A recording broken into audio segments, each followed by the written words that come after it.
Hello everyone, Alec Alger the SideQuest Gamer here. I apologize for not showing my ugly mug on camera today. This will be kind of an off-camera review, for cosmetic reasons, let's just say. Bubsy in Fractured Furry Tails was released for the Atari Jaguar in 1994 for some reason. I don't know why they released the game exclusively for that system, despite boasting more advanced hardware than the Super Nintendo and the Sega Genesis with its 64-bit graphics supposedly, that no game for some reason in its entire library proved to be true. Nobody had an Atari Jaguar. Bubsy in Fractured Furry Tails was developed by Magitech Design and published by Accolade and Atari. Michael Berlin was once again not involved with the project. What can I say about Bubsy and Fractured Furry Tails? Well, the game is fractured, and as for the Furry Tails part, Bubsy's a bobcat. He doesn't have much of a tail, so I wouldn't call it furry. You see, my cat's Misty and our recently adopted new kitten Rusty. Those cats have furry tails. So did my cat Buddy, may he rest in peace.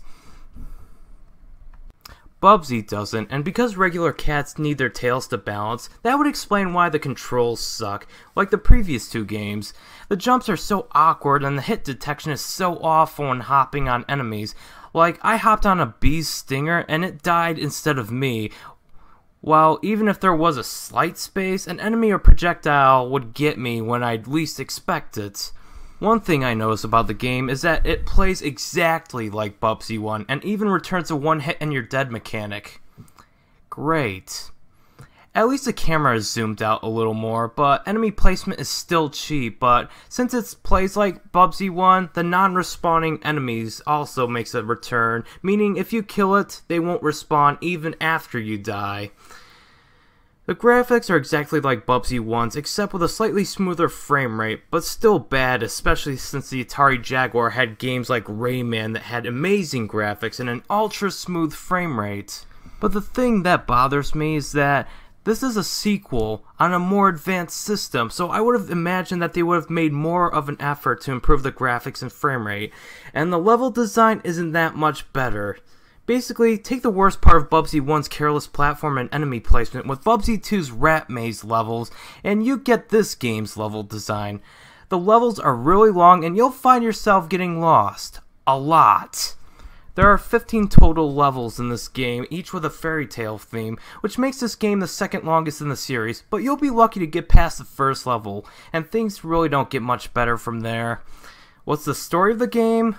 There isn't any, from my adventure scouring the internet, but basically for some unexplained reason, Bubsy finds himself in Grimm's fairy tales. Although the brothers Grimms did not write Alice in Wonderland, that was Lewis Carroll. That book isn't even a fairy tale. This game has no logic.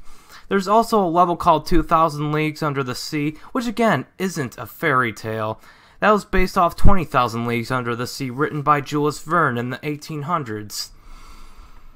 The music is once again hit or miss, but I will say they do fit the levels just fine enough, and are a vast improvement over the previous two games' music. The sound effects of the game are kind of annoying, but Bubsy is voiced by Rob Paulsen in this game, just like in Bubsy 2, although he sounds really different than his Bubsy 2 appearance. Could be Jaguar sound chip capabilities not being up to snuff with the Genesis. It's possible. But overall, I found this game to be the weakest of the 2D Bubsy platformers. I give it a 41 out of 100. It's pretty much Bubsy 1 in a fairy tale setting, except for not improving on anything other than the music.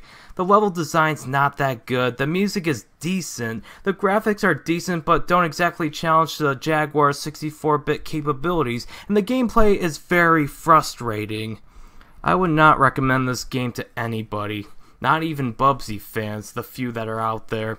Sorry if there isn't much to talk about, but this game has no development history, and I already covered the story of Michael Berlin leaving Accolade to start his development studio in my Bubsy 2 review.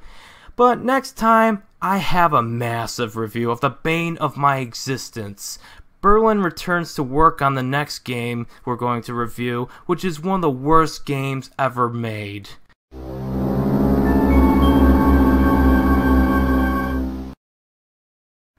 Thank you so much for watching, and remember to stay awesome.